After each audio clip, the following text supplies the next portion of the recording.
दवाई का जो गोरख धंधा का जाल है ना, ये बहुत दूर दूर तक फैला हुआ है। नमस्कार मित्रों, इस नए वीडियो में आप सबों का स्वागत है। और आज मैं एक ऐसे वेब सीरीज की बात करने जा रहा हूं जिसे आप यदि सीरियसली देख लें, 8 एपिसोड्स हैं, 8 एपिसोड्स यदि देख लें तो आपको कोई भी दवाई खाने में घबराहट होगी, आपका विश्वास पूरी तरह से मेडिकल साइंस पर से उठ जाएगा। तो ये वेब सीरीज है, मुख्यतः तो हम लोग मनोरंजन के लिए ही देखते हैं, टाइम पास के लिए ही देखते हैं। लेकिन उसके साथ यदि कोई मैसेज कन्वे हो रहा हो, यदि कोई ऐसी बात जो हमारे दिल और दिमाग पर प्रभाव डाल रहा हो, उस वेब सीरीज को लोग देखना पसंद करते हैं। मैंने भी ऐसे ही कैजुअली देखना शुरू किया, एक एपिसोड, दूसरा, तीसरा, और 3 दिन में 8 एपिसोड्स मैंने देख डाले और मुझे अच्छा लगा। सब्जेक्ट मैटर तो डिफरेंट है ही, मैंने बात की ही आपको। जो हमारे यहां इंडियन फार्मास्यूटिकल इंडस्ट्री है, दवाई बनाने वाली, दवाई मैन्युफैक्चर करने वाली जो कंपनियां हैं, उसको बिग बैड इंडस्ट्री के रूप में प्रेजेंट किया गया है। मैंने एक वेब सीरीज की बात की थी, मुंबई डायरीज सीजन 2 की। उसमें मैंने डॉक्टर्स की तारीफ की थी, डॉक्टर्स को दिखाया भी गया है, घर परिवार आराम सबको तज कर, त्याग कर अपने कर्तव्य के प्रति लगे हुए हैं। लेकिन सिक्के का दूसरा पहलू भी है और तस्वीर का दूसरा रुख तो है ही। तो ये वेब सीरीज पिल, PILL, जियो सिनेमा पर है। आप इस वेब सीरीज में देखेंगे कि कैसे डॉक्टर्स, मैन्युफैक्चरर ऑफ ड्रग्स, दवाई बनाने वाली कंपनी, उसके मालिक, बिजनेसमैन, दलाल,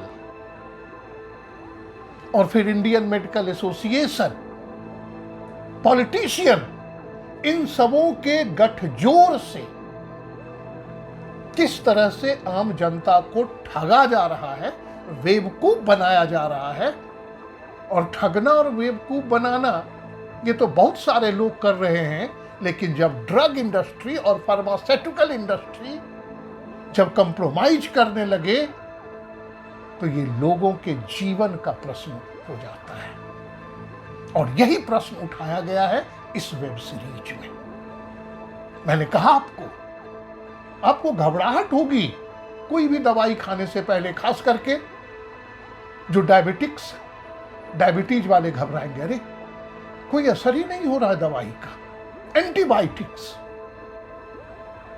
क्लियर कहा गया कि कोई एक फार्मास्यूटिकल इंडस्ट्री नहीं, लगभग सभी के सभी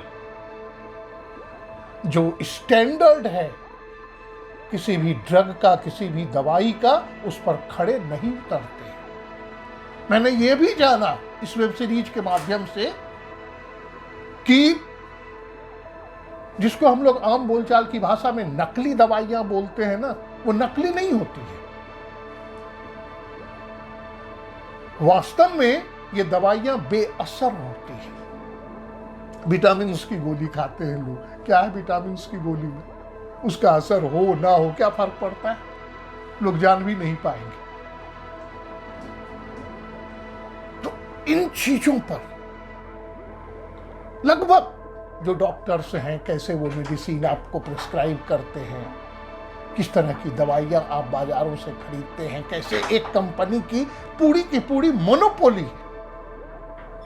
लेकिन कुछ अच्छे लोग भी हैं, और उसी में से एक है डॉक्टर प्रकाश। डॉक्टर प्रकाश जो है वो विसल ब्लोअर की भूमिका निभाते हैं। वो ठान लेते हैं, कसम खाते हैं कि वह इन कमियों को दूर करेंगे। और जब एक अकेला आदमी बढ़ता है आगे तो कुछ अच्छे लोग उनके साथ भी हो जाते हैं और बस कारवां बनता चला जाता है और लड़ाई होती है। और लड़ाई कोई फिल्मी नहीं है, कोर्ट की लड़ाई है। कोर्ट में जाकर बताया जाता है सारी चीजें विथ एविडेंस, एविडेंस के साथ, और तब जाकर कहीं कोई निराकरण या कोई हल पर पहुंचा जाता है। और आजकल तो ये जो ओटीटी जब से शुरू हुआ है तब से इतना रियलिस्टिक होता जा रहा है ये माध्यम कि हमें तो डर लगा कि कहीं नकारात्मक चीजें ना दिखा दे।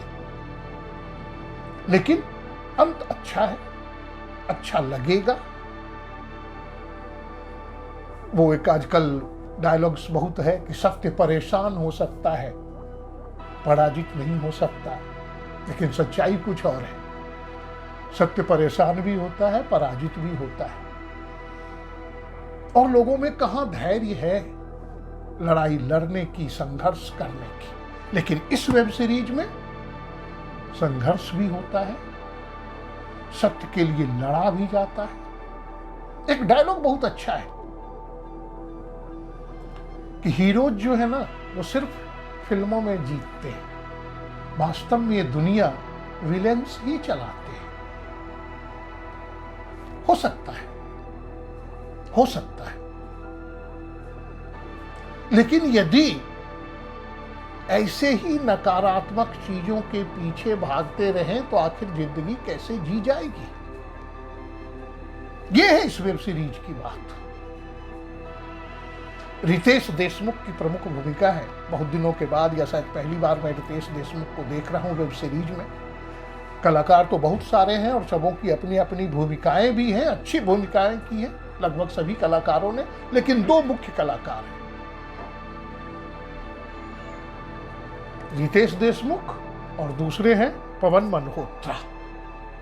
और एक चीज और देखा मैंने, क्रिएटर का नाम देखा मैंने। इस वेब सीरीज का क्रिएटर कौन है भाई? जब 2 एपिसोड देखने के बाद ही मुझे प्रभावित करने लगा तो मैंने कास्टिंग पर ध्यान दिया तो क्रिएटेड बाय राजकुमार गुप्ता।